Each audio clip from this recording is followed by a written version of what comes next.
Assalamualaikum warahmatullahi wabarakatuh. Abu Sufyan bin Harb, mertua Rasulullah. Abu Sufyan bin Harb al-Qurashi al-Umawi. Ia memeluk Islam pada penaklukan kota Mekah, dan setelah itu, ia menjadi muslim yang taat, yang baik keislamannya. Setelah memeluk Islam, ia turut serta di Perang Hunain dan Perang Yarmuk menghadapi Romawi. Allah muliakan Abu Sufyan dengan menjadi salah seorang sahabat Rasulullah, bahkan menjadi mertua beliau. Dan di masa tuanya, beliau mengalami kebutaan. Nama dan nasab.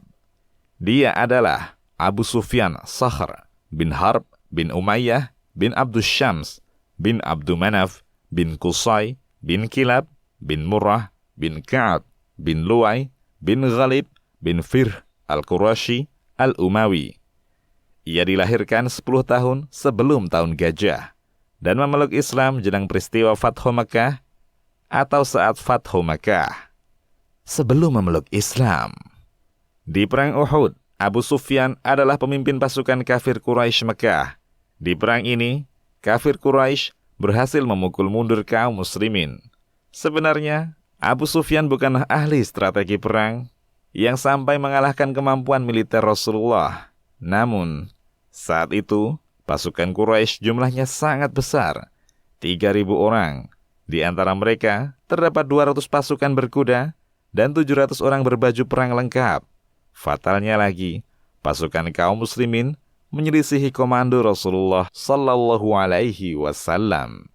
Sebelum memeluk Islam, Abu Sufyan juga pernah menangkap salah seorang sahabat Rasulullah, Zaid bin Ad-Dathinah radhiyallahu anhu. Ia berkata kepada Zaid, Aku bersumpah atas nama Allah, wahai Zaid. Apa kau mau, kalau sekarang Muhammad berada dalam posisimu, agar kami penggal dia, sementara kau bebas berkumpul bersama keluargamu? Zaid menjawab, Demi Allah, sekarang saja seandainya Muhammad sedang tersakiti karena tertusuk duri, dan aku duduk-duduk bersama keluargaku, aku tidak menyukai hal itu terjadi. Abu Sufyan berkomentar, Aku tak pernah melihat sekelompok orang mencintai seseorang seperti cintanya sahabat Muhammad kepada Muhammad. Memeluk Islam. Dalam perjalanan Fathu Makkah, saat Rasulullah tiba di Maru Zahran, Abbas bin Abdul Muttalib berkata, Wahai orang-orang Quraisy, kalau Muhammad berhasil masuk Mekah dengan cara kekerasan sebelum kalian meminta jaminan keamanan, itu adalah kehancuran untuk Quraisy selama-lamanya. Lalu Abbas melanjutkan ceritanya. Kemudian aku menunggangi bighal putih Rasulullah hingga aku sampai di daerah Al-Arak. Aku bergumam, mudah-mudahan aku bertemu seorang pencari kayu atau pengumpul susu atau seseorang yang memiliki keperluan di Mekah, sehingga mereka bisa membawa pesanku, memberi kabar kepada penduduk Mekah tentang posisi Rasulullah saat ini.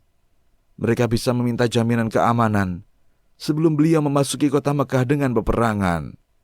Abbas melanjutkan, Demi Allah, saat aku berjalan menuju Rasulullah dan berpikir apa yang bisa kulakukan, tiba-tiba aku mendengar suara Abu Sufyan yang sedang ngobrol bersama Budail bin Warqa. Keduanya hendak pulang menuju Mekah. Abu Sufyan berkata, Aku tidak pernah melihat kumpulan api unggun sebanyak ini dan pasukan sebesar ini sebelumnya. Lalu Budail menyambut, Itu adalah apinya orang-orang Khuza'ah. Mereka mengobarkannya untuk berperang. Abu Sufyan menimpali, Khuza'ah? Semoga Allah menghinakan mereka. Untuk apa mereka membuat api dan mengumpulkan pasukan? Aku tahu itu adalah suara Abu Sufyan.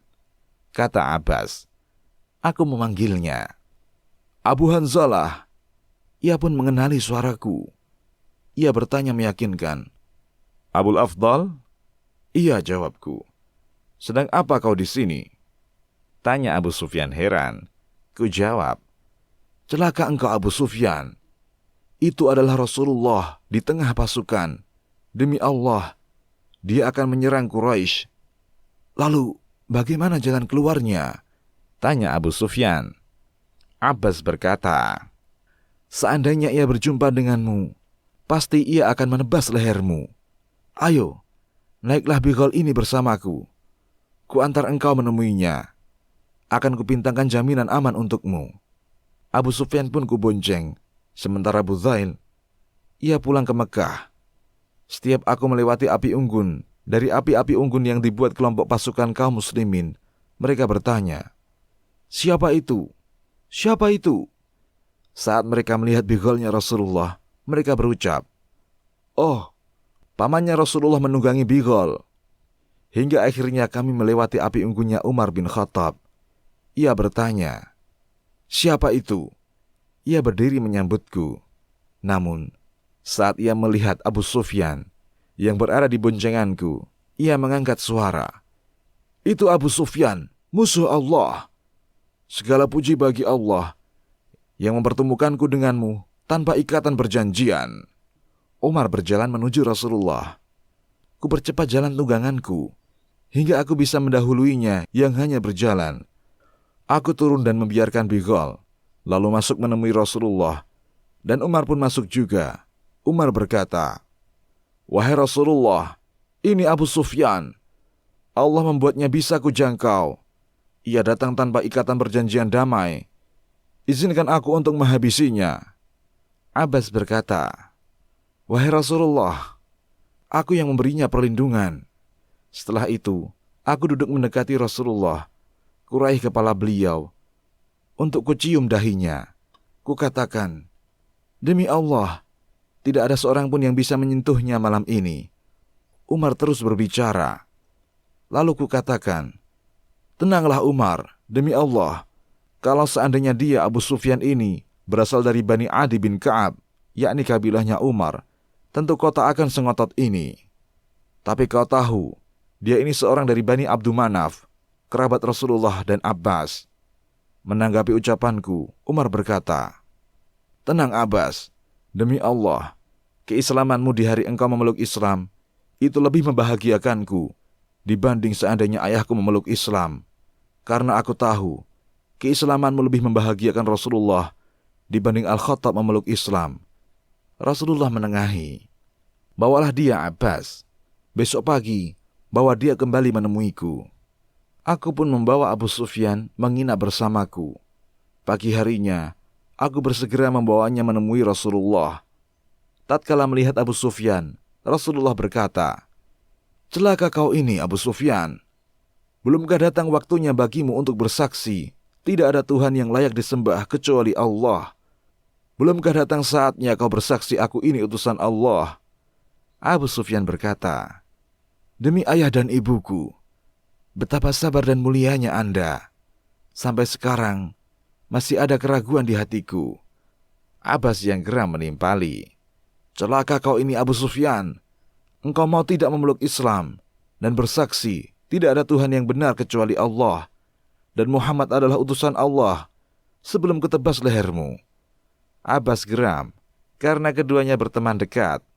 Semalam Abbas sudah membelanya habis-habisan dari Umar dan melobi Rasulullah untuk menjaganya, padahal ia adalah seorang yang paling keras permusuhannya kepada Rasulullah Sallallahu Alaihi Wasallam. Namun Rasulullah masih bersikap tenang dengannya. Setelah semua itu, ia malah meresponnya dengan ucapan tersebut. Ucapan Abbas tadi membuat Abu Sufyan tersadar. Ia pun bersyahadat dengan syahadat yang tulus dan memeluk Islam. Sifat Abu Sufyan yang membuatnya menjadi pemimpin Quraisy. Pertama, ia memiliki kecerdasan, ketenangan, dan visi yang baik dalam membaca situasi. Hal itu bisa terlihat dari strateginya saat berhasil menghindarkan kafilah dagang Quraisy dari sergapan kaum muslimin di Perang Badar. Kedua, keberanian. Hal ini terlihat di Perang Hunain. Saat kaum muslimin kocar-kacir di awal perang, Abu Sufyan tidak gentar, tetap kokoh di medan tempur. Ketiga, berkarakter sebagai leader. Ia tidak senang terlihat rendah diri. Ia senang orang-orang bernaung dengannya. Karakter ini terlihat saat menaklukkan kota Mekah, dan Nabi tidak mencelanya karena sifat ini. Keempat, pelit. Pelit di sini bukan berarti dia tidak suka berderma. Hanya saja ia mau mengeluarkan hartanya kalau pamornya semakin meningkat. sifat ini adalah sifat masyarakat jahiliyah secara umum. Lalu Islam datang meluruskannya, menjadikan kedermawanan mereka karena Allah semata. Bersama Rasulullah. Dalam Asadul Ghabah, Ibnu Athir menyampaikan sebuah riwayat. Di hari Fathu Makkah, panji perang dipegang oleh Sa'ad bin Ubadah. Lalu ia melewati Abu Sufyan. Saat itu, Abu Sufyan telah memeluk Islam. Sa'ad berkata kepadanya, "Hari ini adalah hari peperangan, hari di mana yang haram menjadi halal. Dan pada hari ini, Allah akan hinakan orang-orang Quraisy." Lalu Rasulullah lewat bersama batalion Ansar. Abu Sufyan memanggil beliau.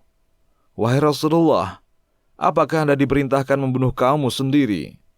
Sa'ad mengatakan bahwa ia akan memerangi kami.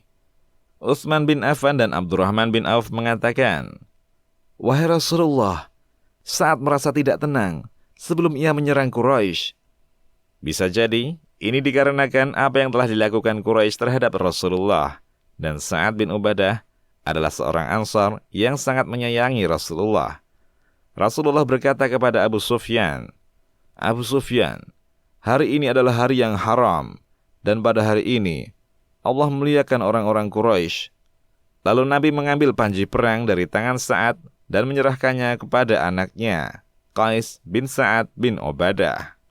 Bersama putrinya, Ummul Mukminin Ummu Habibah radhiyallahu anha.